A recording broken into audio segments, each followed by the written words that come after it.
अऊज़ु बिल्लाहि मिनश शैतानिर रजीम बिस्मिल्लाहिर रहमानिर रहीम। Living the wisdom of the Quran podcast की इस नशिस्त में आप सबको खुशामदीद। आज की इस गुफ्तगू का मवाद मीर अली शाह ने मुरतब किया है और हम मिलकर कुरान मजीद की सूरह स्वाद की एक बहुत ही गहरी आयत पर गौर करेंगे, एक ऐसी आयत जो हमारी रूह के लिए एक बातनी नक्शे की तरह है।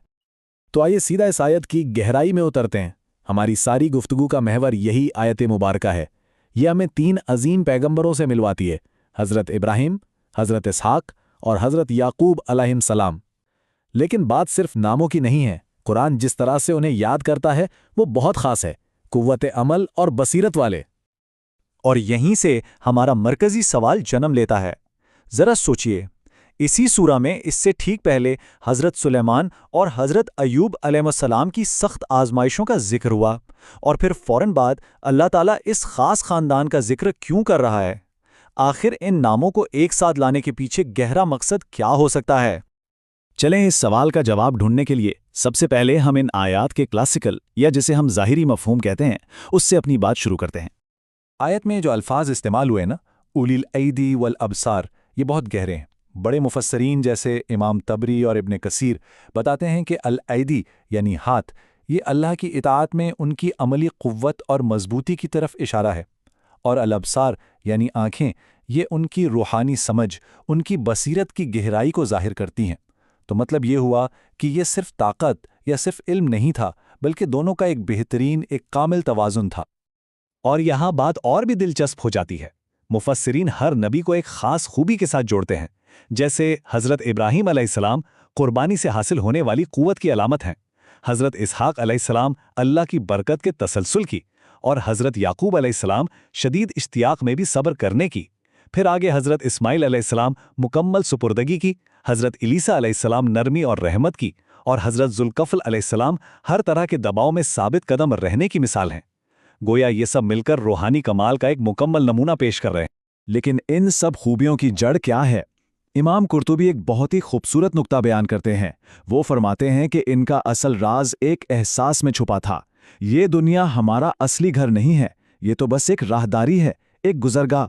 और जब ये सोच दिल में बैठ जाए तो नीयतें खुद ब खुद खालिस हो जाती हैं, दिल को सुकून मिलता है, और हर आजमाइश एक बामानी तजुर्बा बन जाती है। तो ज़ाहिरी माने का खुलासा किया हुआ। सूरह सा हमें नफ्स की कमज़ोरियों और बीमारियों जैसे इनकार और गफलत से रोशनास कराती है, और फिर इन बीमारियों के इलाज के तौर पर अल्लाह ताला हमारे सामने पाकीज़गी का ये शानदार नमूना उन पैगंबरों की शक्ल में रख देता है, ताकि हम अपने अंदर की बीमारियों को पहचानें और उनका इलाज कर सकें।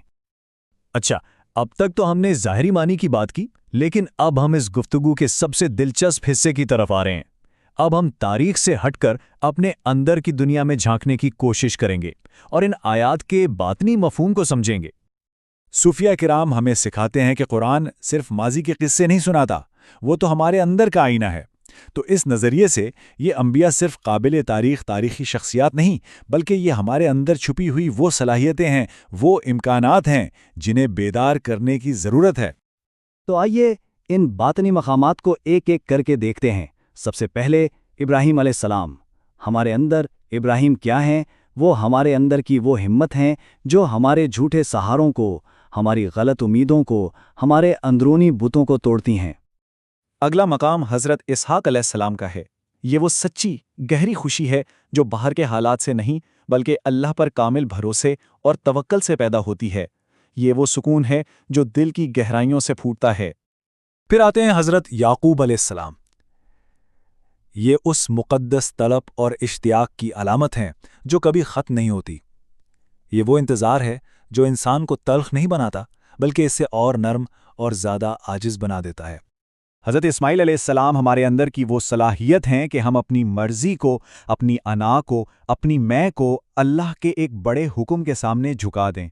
ये हकीकी तस्लीम व रज़ा का मुकाम है। और हज़रत इलीसा अलैहिस्सलाम, ये दिल की वुसात हैं।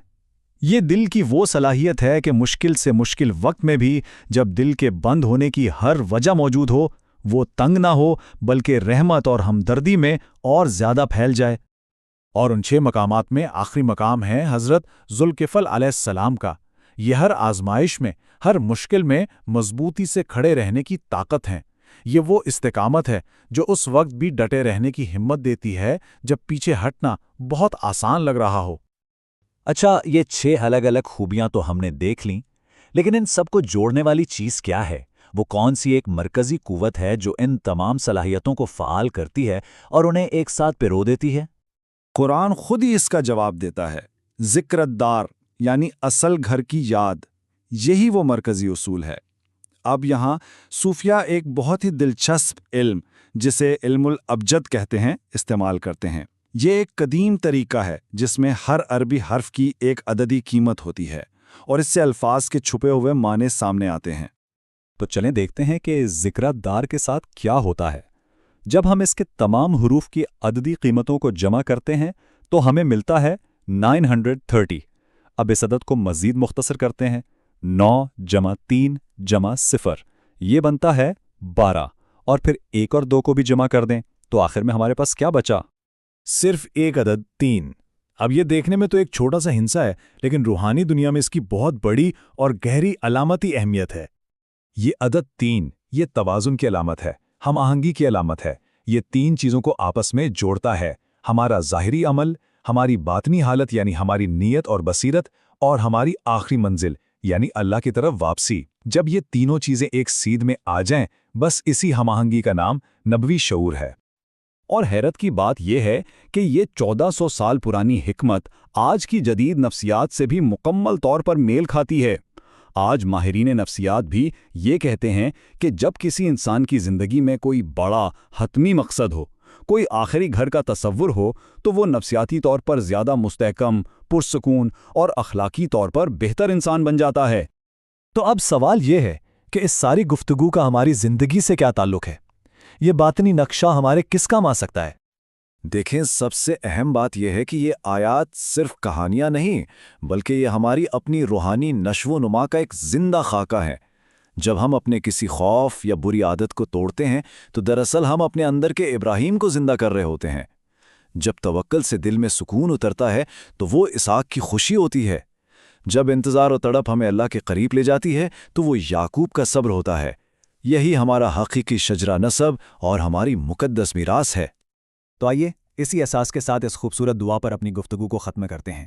اے اللہ، ہمارے اندر ابراہیم کی ہمت، اسحاق کی خوشی، یعقوب کی تڑپ، اسماعیل کی سپردگی، ایلیسا کی ہمدردی اور ذوالکفل کی ثابت قدمی کو بیدار فرما۔ ہمیں گھر کی یاد سے پاک کر اور ہماری واپسی کو ایک بہترین واپسی بنا۔ آمین۔ یہ انبیاء ہمیں گھر واپسی کا راستہ دکھاتے ہیں، لیکن ایک سوال غور کے لیے باقی رہ جاتا ہے، اس دل کا انجام کیا ہوگا جو اس راستے کو اپنانے سے ہی انکار کر دے؟